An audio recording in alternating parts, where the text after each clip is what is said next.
All right, all right. Shalom, shalom. Sister Deborah, prophetess in the wilderness. And you know what? That's all right with me. Coming again on this devil platform with another message. I will say this is a lovely, lovely, early morning in which the Most High, Ahia has made, and I, Sister Deborah, shall and I will rest therein. Sister Deborah just coming with a little something. Nothing over the top or under the bottom. Just something. And I'm going to title this message, You Must. No, not You Must. I had it and now it just disappeared. The journey in which we are on when you walk in the light. You walk in the direction to the narrow gate. This is a journey alone. Let's put it like that. A journey alone. You're alone in this journey. I know. You look to your right and there, your hubby, your husband, your other half. You look to your left and you have your children that's supporting you and see who you are. But when it all said and done, this is a journey alone. It's nobody you're going to be able to take with you. And as time go on, if it be the Father's will, He will allow you, He will suffer you to see where everybody is at that is in your circle, that is in your household, that is in your family. You're going to learn that if you are representing the Most High, Ahia, you're going to be in it alone. I realized even this morning when I was in the water at the bathroom sink, running water. And when I go to this bathroom, it is not my hope or my ideal of hearing from the Most High, Ahia. No, your mind don't even be focused. It's just that when He come, He just comes in, blah, blah, blah, blah, blah, blah, blah, blah, blah. That's it. And then He seals it in you. Each and every word He speaks to you, He seals it in you so you can what? Remember it. Isn't that a characteristic of the Ruach HaKodesh? It will bring things back to your remembrance. Not just the things in which He told you a year ago, 2 years, last week, but even that very hour in which you are in. He will bring things back to you in which He has spoken unto you, or things that He had said unto you in time past. He would bring it back. He knows the perfect timing and the perfect season in which He can bring, and the perfect minute and the perfect hour in which He can bring these things before you and to remind you of it. So He was telling me about the endurance spirit, Deborah, the faith spirit, the long-suffering spirit, okay? The spirit and truth spirit. Everything is a spirit. Why? Because it sets off alone away from flesh. You see how you're going to walk this thing alone. And He began to tell me, Moses. I said, oh, Father, just that feeling of knowing Moses. Do you all know Moses? Do you really know Moses? No, you don't know Moses. Because if you did, you would have had some feeling for Moses and what he had to endure throughout his life. Think now. Think from when his sister put him in the basket and he went down the river away from his natural family. See, this is how Ahia is. See, He brought all that back to me. And He's bringing even more to me right now as I speak. The journey is a long, y'all. Moses, just imagine, why haven't we as individuals who say we know Ahaya stepped in the realm of spirit and truth to know the truth of the matter about any and everybody that the Most High has used. You know why you don't know? Because you could care less. You are not who you think you are. If you think it's about trying to convince people what today is, okay, and how today is going to bring them the mystery of tomorrow, or the whole idea of the overall of tomorrow, if you think for 1 minute that it's about the issues of the world versus the issue that is spirit and truth, if you think it's about chasing your history and knowing your history that goes into the grave along with you versus knowing spirit and truth that's sitting right before you waiting for your next day or your next move, what is it? They lost, Deborah, without a cause. Because if I don't give it, they don't have it. So a lot of you out there think, even on my live chat, that you all loaded with the Ruach HaKodesh. But let me tell you something. You need to go back to the altar and check yourself out. Very thorough. And let the Ruach tell you who you are. Because even with Moses, I sit back and I have told you all about David. I tell you about Abraham, Jacob. I don't tell you too much about Isaac. I tell you about Jeremiah, Isaiah, Ezekiel. The only reason why I'm telling you about it because Yah is bringing them to my bosom. So I will know where I'm at, where I'm going, where I've been in him. Their spirit speaks to me. Why? Because their spirit rests in the bosom of Ahaya. So when Ahaya teaching me the history, I'm learning the history in its purest form. I don't need to go back to the white man's book for them to tell me my history. I know my history through spirit and truth. I don't need to go back to search the slavery and the history of anything because the Ruach then shown me and taught me the history of my disobedience, my stiff neck, and my rebellion, my whoremonger, my haters of my nation, of my forefather. What more do I want to go back to? What is there that I need to search? What is there about the history that man's flesh desire to know and not want to know what spirit and truth? So he was telling me in the water about Moses.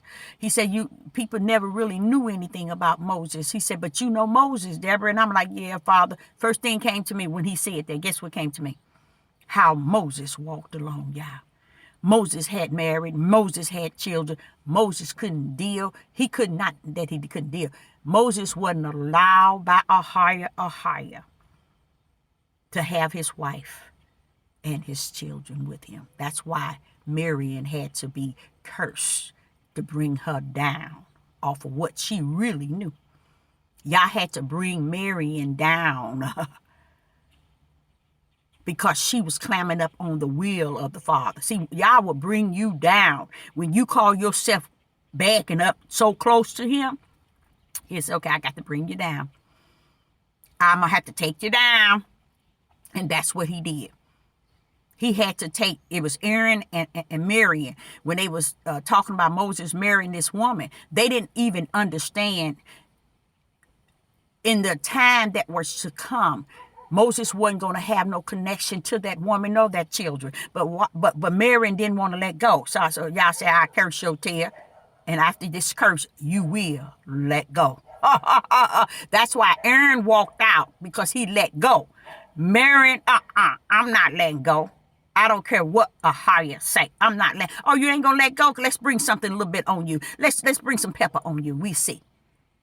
And they stayed away from. She had to stay away from the camp. But Yah wasn't allowing the camp to move until Miriam is healed from that, which she suffered because she didn't want to let go what Ahaya had told her and Aaron to let go. Aaron let go, but she didn't. So he said, I tell you what, let's this curse rest on you a minute so you can think about it. You think she didn't think about it? The moment she let go, the curse was released, and then they were able to travel. But they weren't able to even to travel. Ahaya put them on a halt until she was delivered, okay, and added back to the camp. So after that, I'm saying to you, Ahiah already knew in his will he was going to deal with Moses on that level of his wife and his kids. Ahiah already knew I was going to strip them from them. This journey is for Moses, Deborah, and it was alone. And Moses himself. So the reason why he telling me this early in the morning, he was telling me you need to kick all that mess to the curb about your family, about your children. You putting too much emphasis on who they are, who they born to be, and all of this that you know how to read as far as their mind. It's all vain and vax, Deborah. You in this journey, this race alone. Grip it. And that's why he brought Moses.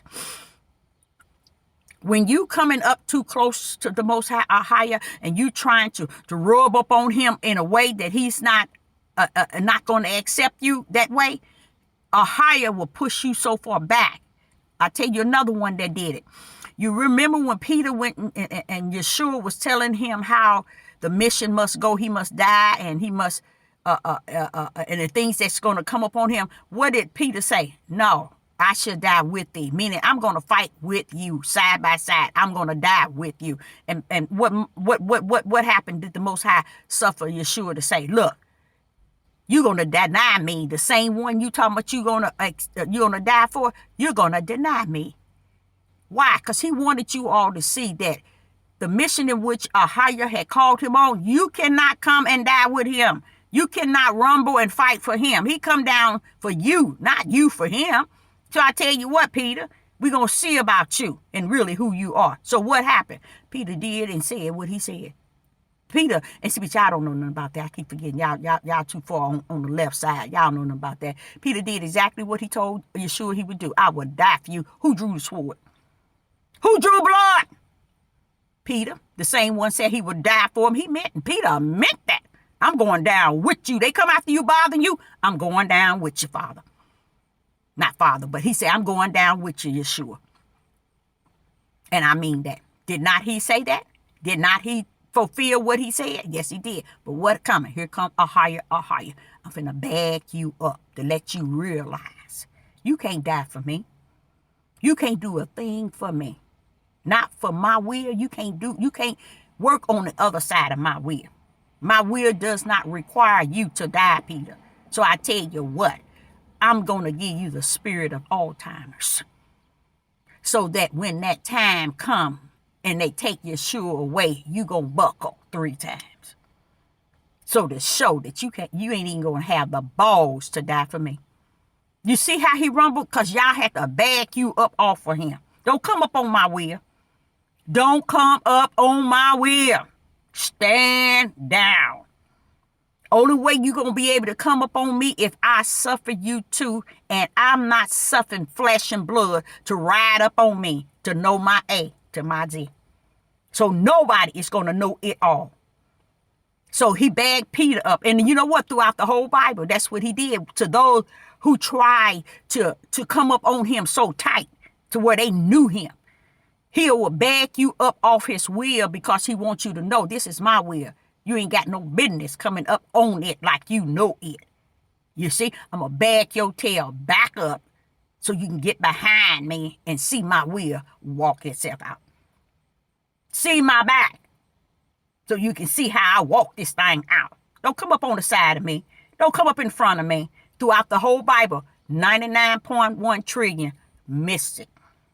You ain't gonna get it all. And I'm gonna have to show you. So what the Most High is saying, the journey is alone, y'all. So while we're trying to get others on the platform and in our families and our loved ones, our friends to get this thing, baby, they can't get nothing. Ahiah ain't already issued out before the foundation of the world. It is finished. And it been finished. So all this stuff about, because I was saying to the Father how vain and vax it really is. And that's what Moses keep trying, not Moses, but Solomon keeps saying to me, Deborah's all worthless. That's even the journey itself. You running this journey alone. You got to trust in Ahiah alone. You can't trust in him with your wife. You can't trust in him with your husband. You can't trust in him with your mama. You can't trust in him with your daddy. You can't trust in him with your kids or your best friend. Oh, no. You got to trust in Ahiah alone. This journey is alone. Then you go back and you see the 12. They had families, but where did they run this race? Along with who? Yeshua.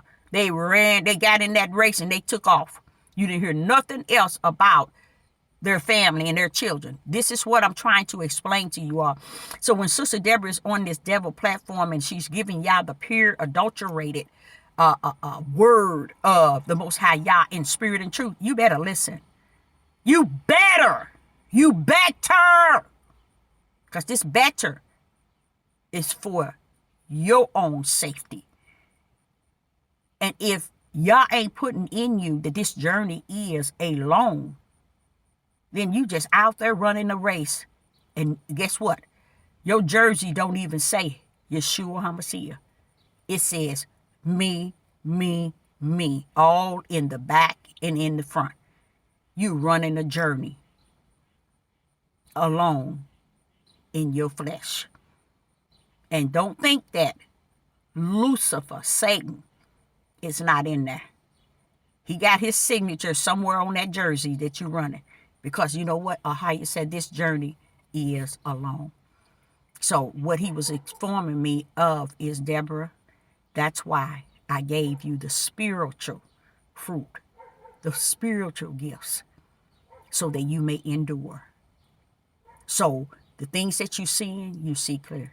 And I remember being a young person, even being a mother of 6, I always heard him say, you see where? You see where? I could not have seen had not the Most High Ahia suffered me too. So, but I appreciate him telling me I see well. What he's saying is, you seeing what I'm saying, Deborah. You are seeing what I am saying. And he's saying, when he say you see well, you're seeing what I am saying. So I hope this helps someone in the morning, this early morning. I hope to get you a cup of coffee and enjoy your tea or coffee or whatever this early morning. And yes, this journey is alone. And I hope that, my hope is that the Most High spread out his blessing according to his will. His dollar amount still stand. Just because a lot of you all don't even understand. You already blessed. A dollar ain't gonna break you, nor can it make you. So you need to keep that faith that Ahia told me to pledge this through the prophetess, and just wait for the blessing that he has right there. He has to give it to you in his time. Not Sister Deborah. We stop needing and trying to control him and run him, and we have to let go. We know, even if we go to the store, because I'm just telling you the minds of people. We go to the store, a dollar wouldn't last us probably 5 minutes in anything we buy for a dollar. So don't try to make and force Ahia to over exceed or flip over to give you a blessing for that dollar. So I don't want you all to be riding on that, because I'm not that type of individual. I'm not even the type of person that looks for blessings from the Most High Yah, because I already feel all the blessings that I could ever have room to receive. I'm already receiving it. I'm going to tell y'all the truth. That is just who I have been. When you are a give and gave, it identifies who Ahia truly is on the earth. He is a give and gave. He don't have that spirit of taking or that spirit of trying to feel that I'm entitled. I'm not that type of person, nor shall I be. But I tell y'all one thing. Sister Deborah have taught you all based on her own experience, and you all missed it. Yes, and you're going to miss it. I realized that the hate in the world is based on how it can hurt you and destroy you. Hate in the world and this evil and wicked is based on how it can kill, steal, and destroy you. That's the only way it gets its strength. It gets its feel on. It gets its feeling, and it makes it feel good. That's what the hate and evil and wicked is. It's out to destroy the one that is running the journey, that's running this race, that's on a journey alone. And even though the wicked and evil knows that it cannot defeat the one that's on the journey alone, because the journey alone means all flesh is kicked to the side. and the journey is spirit. You see, so see, the wicked and evil can't touch it.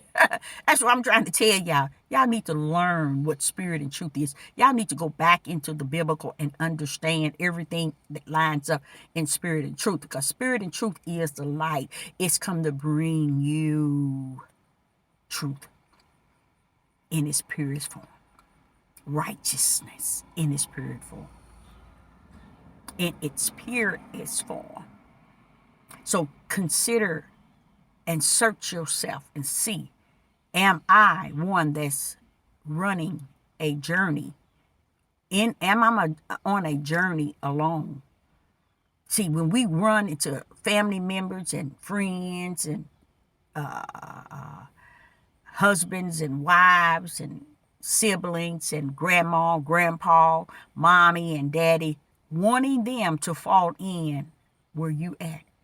But the Most High said unto me, Deborah, this is a journey alone. And then he showed me Moses, and I thought about, you know how many times I went to the Father about Moses? I said, Father, he ran the journey alone. Yes, he did. Start back when he was put in his little basket to go up the river. Y'all, if y'all travel with Moses, you'll see that had to have been a lonely man. But Yah made him that way for his purpose. You see, he still couldn't get away from the fact that he had to continue this race in such a way that was orchestrated by the Most High, Ahia. Anytime you have to deal with the spirits of people, just imagine the multitude that he had to lead out. Now, he understand Moses did not lead the people out. So never would Ahia allow a flesh and blood to lead us out, nor direct us out. Only he and his mighty right hand knows how to bring us out. So don't let people tell you you can get out. Get out. Like that movie, Get Out. You notice he never got out until he was pushed to the limits, to the point where either you get out or you die right now. That's sad. That's the way he was. That's why they got the darkest man to play the role. And because with them, what Hebrew Israelite people don't understand is when they go out and get someone dark and bubbled eyes, male and female, is dark. It's trying to identify you to be what they say you are. That's why they go way over in Africa and get these pitch black women and put them skin and bones and then put them as models, because they're trying to tell us who we supposed to look like. And I feel sad. I feel sad for a lot of people who run and they go out and get dreads and they go out and wrap their head. They go out and get these things saying this is our culture. Use a lie from somebody's pit of hell. See, that shows you the ignorance. It is straight up stupid. Because if you do your history, you'll see the women had their hair together. They had their heads together. And I don't know where in America the Negro women and men have to follow the characteristics of the white man of how we supposed to look. They always I look on billboards and I see our kids and our women with they dreads all over the place and they hair all not combed. And this is what the white man said we supposed to look like. So what we do? We go and we mimic whatever the heathen said we supposed to be, what we look like. They said the men, you see the men with their pants hanging down. That they put that out there, and our men went and followed it and love it. They put red and blue out, and we went out and we love it. But we want to say they bothering us. They killing us. They destroying us. No, baby, you was destroyed before you got here. I must go. Remember, this is a journey alone. So I hope you got something out of it. Shalom and shalom.